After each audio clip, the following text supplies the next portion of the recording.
राधे राधे। स्वागत है आपका अपने चैनल निष्ठा भक्ति भाव में। कार्तिक का महीना भगवान विष्णु और भगवान श्री कृष्ण को बहुत प्रिय है।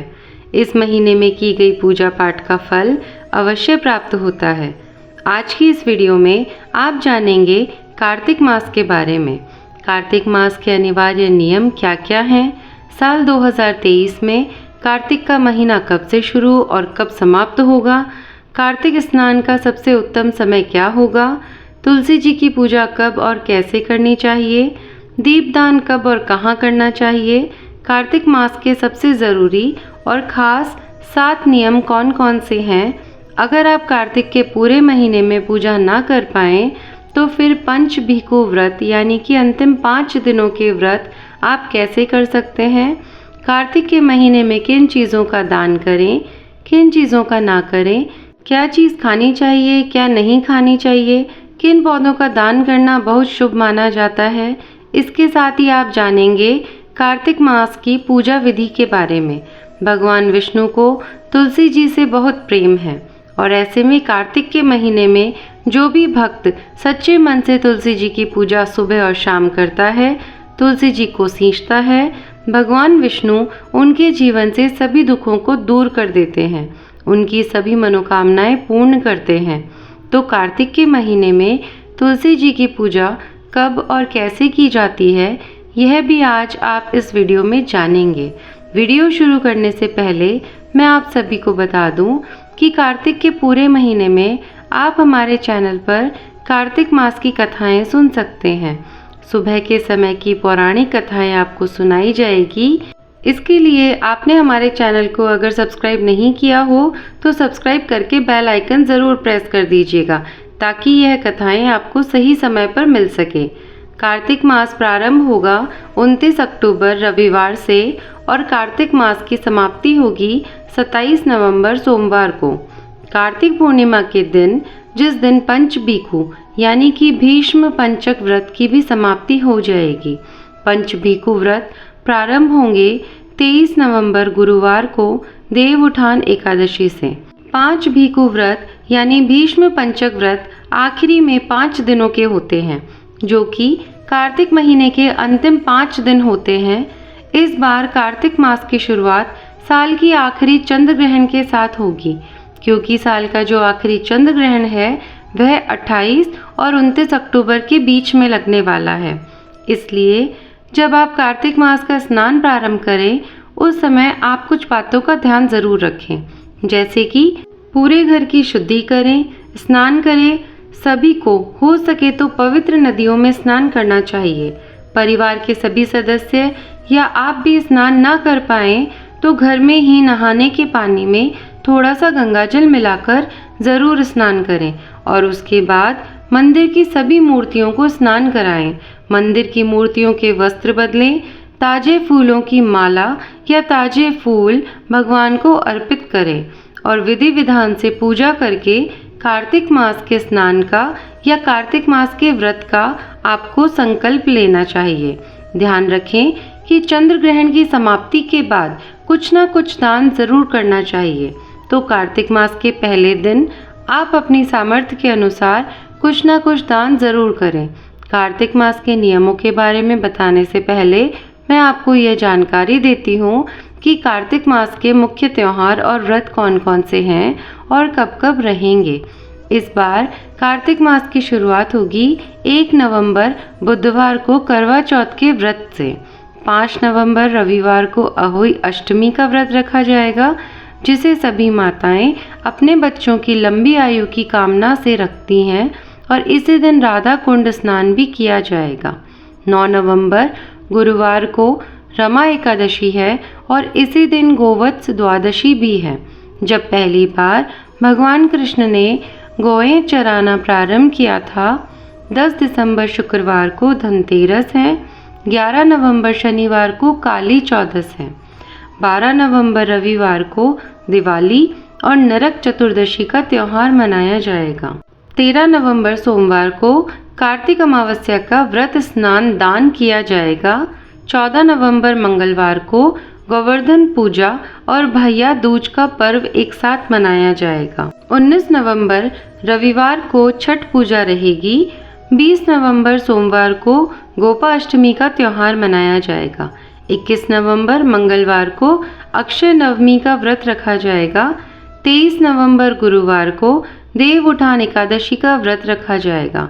देव उठानी एकादशी को हरि प्रबोधनी एकादशी और देव उठान 11 भी कहते हैं। इसी दिन से सभी शुभ मांगलिक कार्य प्रारंभ हो जाते हैं और चतुर्मास की समाप्ति हो जाती है। 24 नवंबर शुक्रवार को तुलसी जी और भगवान शालिग्राम जी का विवाह कराया जाएगा। तुलसी विवाह एकादशी के दिन भी किया जा सकता है। 25 नवंबर शनिवार को बैकुंठ चतुर्दशी का व्रत रहेगा। 26 नवंबर रविवार को देव दिवाली मनाई जाएगी और 27 नवंबर को कार्तिक पूर्णिमा के साथ ही कार्तिक मास की समाप्ति हो जाएगी।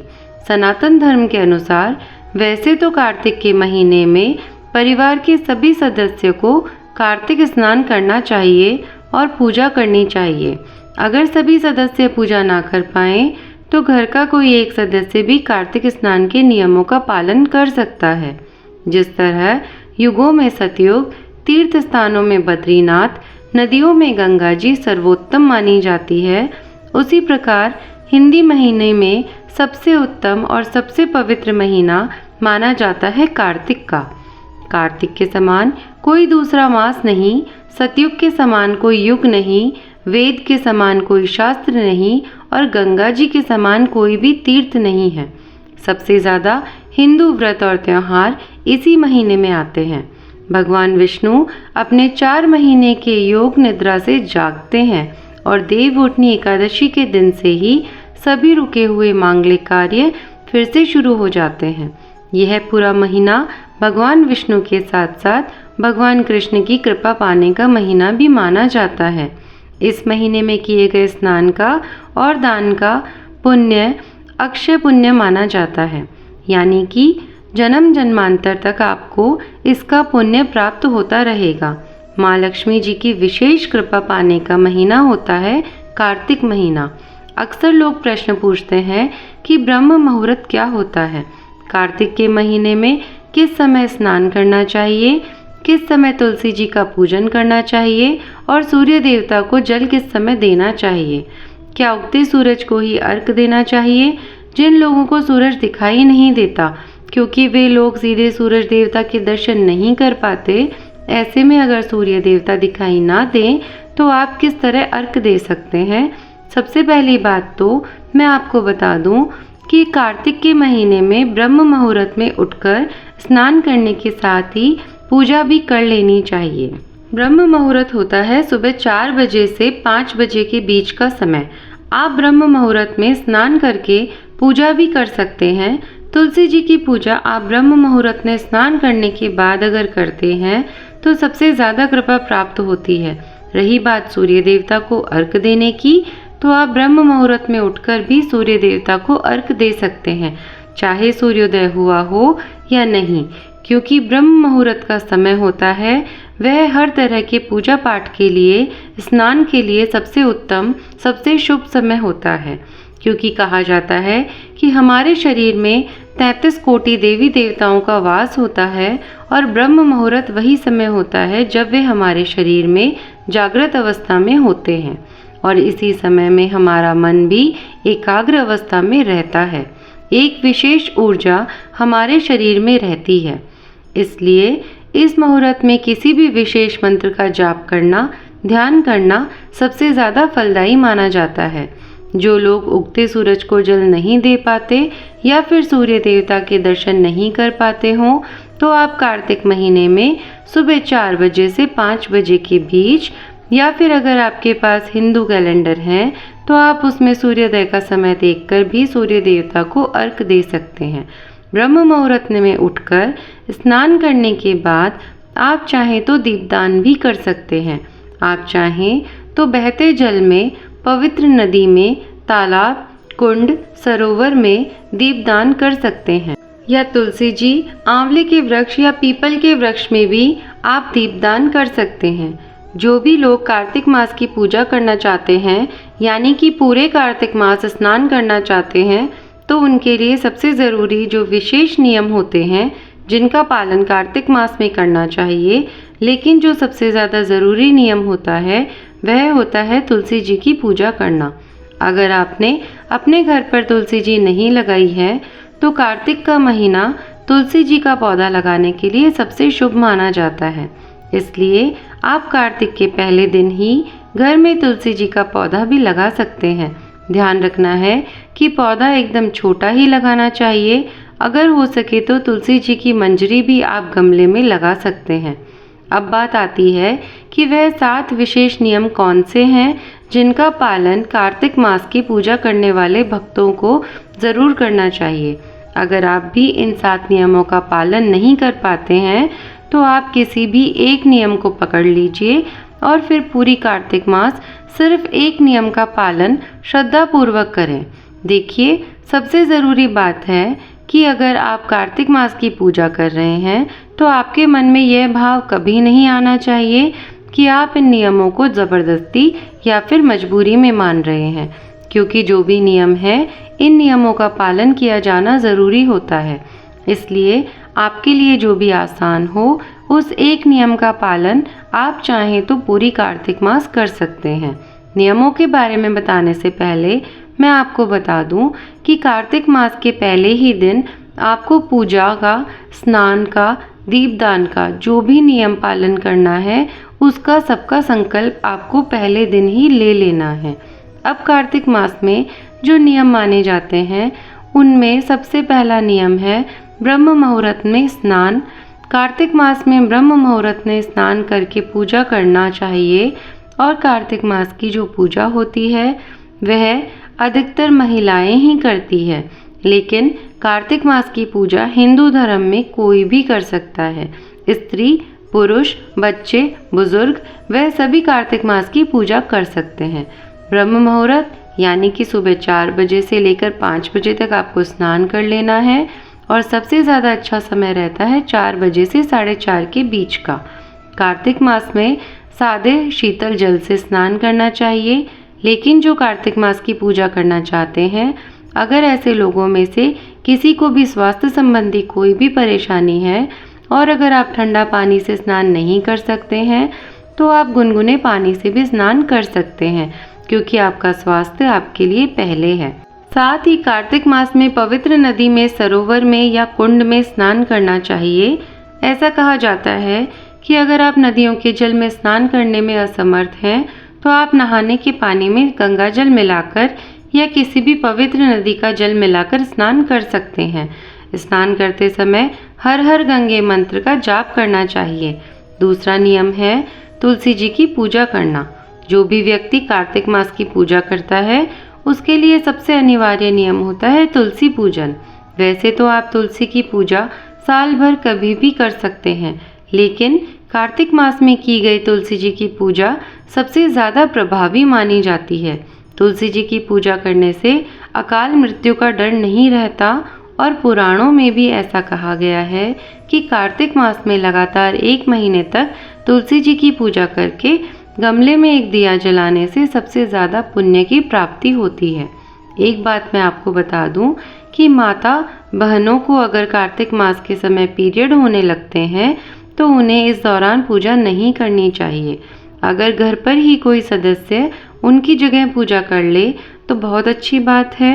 और एक बात की, कार्तिक महीने में भगवान ना करे किसी के घर पर अगर सूतक लग जाए, किसी के घर कोई मृत्यु हो जाए, तो उसी समय आपको कार्तिक मास की पूजा बीच में ही छोड़ देनी चाहिए, क्योंकि सूतक के समय कोई भी व्रत, पूजा पाठ कुछ समय के लिए नहीं किए जाते हैं।